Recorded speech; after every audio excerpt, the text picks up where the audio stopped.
Hello दोस्तों, आप सभी को प्रभु यीशु मसीह के नाम में जय मसीह की। परमेश्वर के नाम की स्तुति और महिमा हो।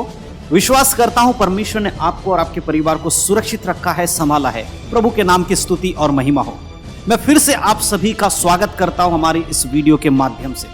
दोस्तों, आज का वीडियो आप सभी के लिए बहुत ही इंपॉर्टेंट वीडियो है। जो प्रभु यीशु मसीह पर विश्वास करते हैं, उसके वचन के अनुसार जीवन जीना चाहते हैं, जो चाहते हैं कि यीशु मसीह जब बादलों पर आए, जब यीशु मसीह रैप्चर में आएंगे तब उसके संग वो बादलों पर उठाए जाए, ऐसी आशा रखने वाले हर एक व्यक्ति के लिए आज का वीडियो बहुत ही महत्वपूर्ण है। इस वीडियो को आप बिल्कुल भी स्किप करके ना जाएं, क्योंकि इस वीडियो में आपको ऐसी बातें पता चलेंगी जो शायद आज से पहले कभी आपने नहीं सुनी होगी, किसी ने आपको नहीं बताया होगा।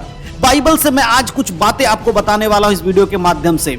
आज ऐसी घटनाओं को मैं आपके जीवन में रखने वाला हूं इस वीडियो के माध्यम से, आपकी आंखें खुली की खुली रह जाएंगी। तब आप सोचने पे मजबूर हो जाएंगे कि जो आप कर रहे थे मसीह में चलते हुए, जिसको आप एक धार्मिकता समझ रहे थे, परमेश्वर के वचन के अनुसार समझ रहे थे चलना, वो आखिर है क्या, आपको आज पता चलेगा। इसीलिए वीडियो को बिल्कुल स्किप करके ना जाए, वीडियो को पूरा देखें। आप सबसे अनुरोध है, ज्यादा लंबा वीडियो नहीं होगा, पूरा वीडियो देखें और वीडियो देखने के बाद अपने मसीह भाई बहनों में शेयर जरूर करें, ताकि ये जानकारी उन तक भी पहुंचे और वो भी ये सारे चीजों को समझ सके जो आज आप समझने वाले हैं। हालेलुया, परमेश्वर के नाम की स्तुति और महिमा हो। चलिए देर नहीं करते हुए आज के वीडियो को हम सब मिलकर शुरू करते हैं।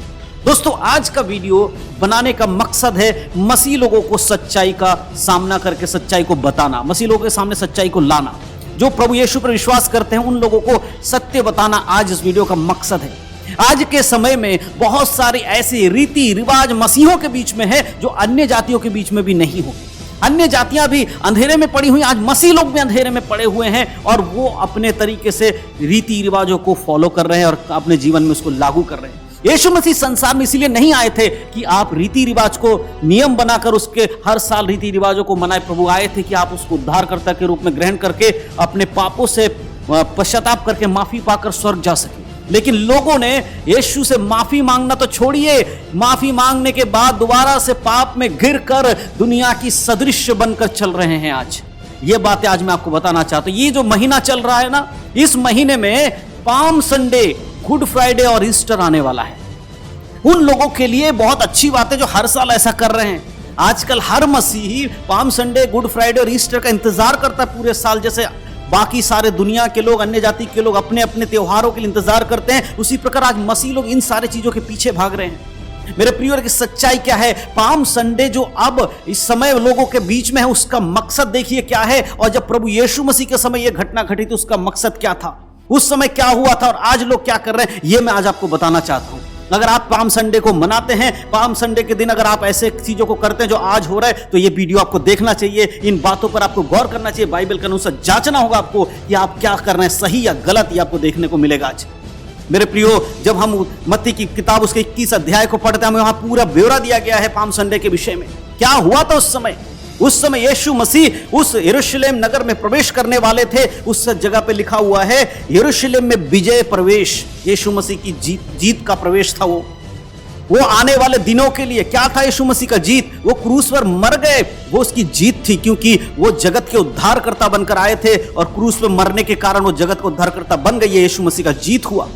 यह है पाम संडे का मतलब। लेकिन आज के टाइम पे पाम संडे का मतलब बदल चुका है। आज क्या हो रहा है? जब यीशु मसीह वहां आए थे तो गधी के बच्चे को लेकर यीशु मसीह के सामने लाया गया और यीशु मसीह को उस पर बिठाया गया। वचन कहता है इस प्रकार, 21 अध्याय मत्ती उसका 6, 7 और 8 में इस प्रकार लिखा है, चेलों ने जाकर जैसा यीशु ने उनसे कहा था वैसा ही किया और गधी और उसके बच्चे को लाकर उन पर अपने कपड़े डाले और वह उस पर बैठ गया। यीशु उस पर बैठ गया। तब बहुतों लोगों ने अपने कपड़े मार्ग में बिछाए और अन्य लोगों ने पेड़ की डालियां काटकर मार्ग में बिछाई। ये घटना घटी वहां पर। यीशु मसीह गधे पर आकर बैठे। लेकिन आज देखिए यीशु मसीह की जगह का क्या, आज के समय जो पाम संडे मनाते हैं कलीसियाओं में, बहुत सारी कलीसियां ऐसी हैं जहां पर ये सारी घटनाओं को दोहराया जा रहा है। सड़कों पर यीशु की मूर्ति बनाकर निकाली जा रही है, कलीसिया में यीशु बनाकर निकाला जा रहा है। मैं क्या कहना चाहता हूं उस पर ध्यान दीजिएगा मेरे प्रियो। आपको समझ में आएगा। यीशु के सामने लोगों ने खजूर की डालियां काटकर बिछाई, यीशु के पैरों के नीचे नहीं बिछाई थी, उस गधे के पैरों के नीचे, क्योंकि गधे के ऊपर कौन था? यीशु मसीह था। आज कलीसिया में क्या हो रहा है? जब कलीसिया के पास्टर, कलीसिया के कुछ लोग जो अपने आप को बहुत बड़ा दास कहने वाले लोग, आज दुनिया में झूठे लोग भर चुके हैं, वो लोग क्या करते? जब कलीसिया में आते हैं, उनके कलीसिया के लोग उनके पैरों के नीचे खजूर की डालियां बिछा रहे हैं, उन्हें यीशु मसीह का दर्जा दे रहे हैं। मेरे प्रिय, ये पाप है। कोई भी व्यक्ति यीशु का दर्जा किसी मनुष्य का अगर देता है तो वो परमेश्वर की महिमा को मनुष्य के सामने रख देता है। क्या यह सही रहेगा? आप उस परमेश्वर की महिमा को एक मनुष्य के सामने रख दें, चाहे वो कितना भी बड़ा प्रभु का दास अपने आप को कहता हो, भविष्यवक्ता कहता हो, अपोस्टल कहता हो, कोई इवेंजलिस्ट हो, पास्टर हो, कोई भी हो, यदि वो परमेश्वर की महिमा लेने की कोशिश करता है, वो गलत है।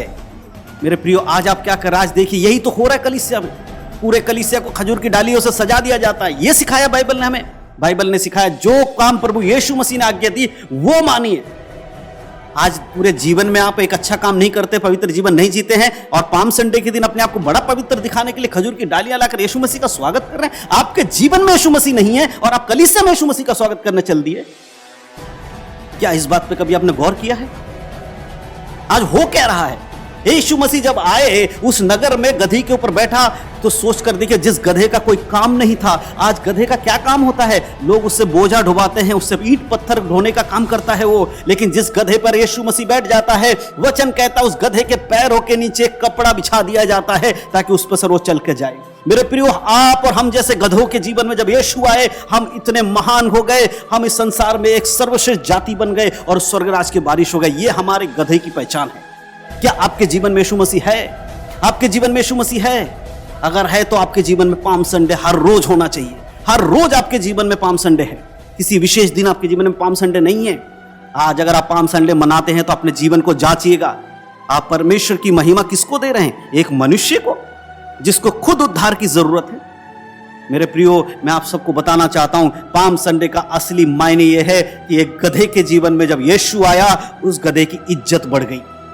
वो गधा बंधा हुआ नहीं था, अब लोग उसके पैरों के नीचे कपड़े डाल रहे थे, उसके पैरों के नीचे खजूर की डालियां डाल रहे थे और उसके लेकर जा रहे थे।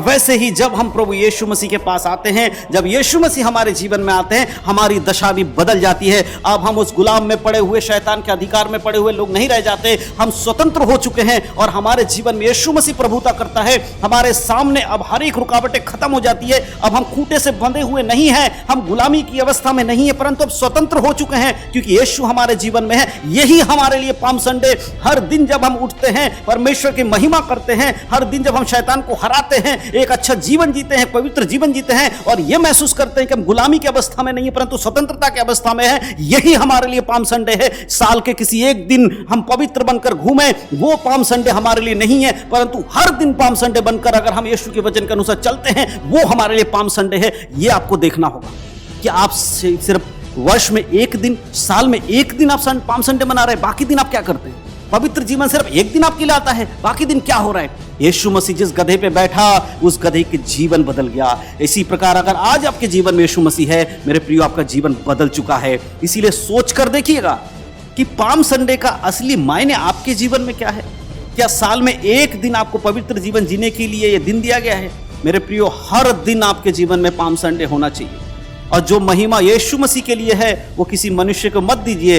जो खजूर की डालियां यरूशलेम में लोगों ने यीशु के सामने बिछाई थी, आज आप मनुष्य के सामने बिछाकर प्रभु की महिमा को तुच्छ कर देते हैं और एक मनुष्य की महिमा कर रहे हैं। इसीलिए याद रखिएगा, इसका लेखा जोखा आपको स्वर्ग में जाने से पहले देना होगा। परमेश्वर आपसे पूछेगा कि तूने मेरी महिमा एक मनुष्य को क्यों दिया। अगर आज आप किसी मनुष्य के पैरों के नीचे पाम संडे के दिन खजूर की डालियां, पत्ते और कपड़े बिछाते हैं और उसका स्वागत करते हैं, याद रखिए उस यीशु के विजय पर्व को आप नीचा कर रहे हैं। उस यीशु के यरूशलेम में आने के दिन को आप नीचा कर रहे हैं, क्योंकि यीशु के जैसा कोई हो ही नहीं सकता जो अपने प्राणों को दे दे मनुष्य जाति के उद्धार के लिए। मेरे प्रियो, इसीलिए मनुष्य की महिमा करना छोड़िए, प्रभु यीशु की महिमा करिए। और यीशु की महिमा इसी में है कि आपके जीवन में यीशु का वचन होना चाहिए और उस वचन के अनुसार आप जीवन जिए। क्योंकि मेरे प्रियो, बहुत जल्दी इस जगत का न्याय करने वाला, उद्धार करता यीशु आने वाला है। उससे पहले अपने जीवन को जांचें, बाइबल के अनुसार जो आप कर रहे हैं वो सही है कि नहीं, ये आपको परखना होगा। बाइबल आपके हाथ में है, किसी मनुष्य के कहने के अनुसार ना चले, बाइबल में पढ़ें, बाइबल में देखें, पवित्र आत्मा से पूछें क्या आपको करना चाहिए। पाम संडे किस तरह आपके जीवन में होना चाहिए, या पाम संडे साल के एक दिन आपके लिए है या हर दिन पाम संडे है, यह देखने का काम आपका है।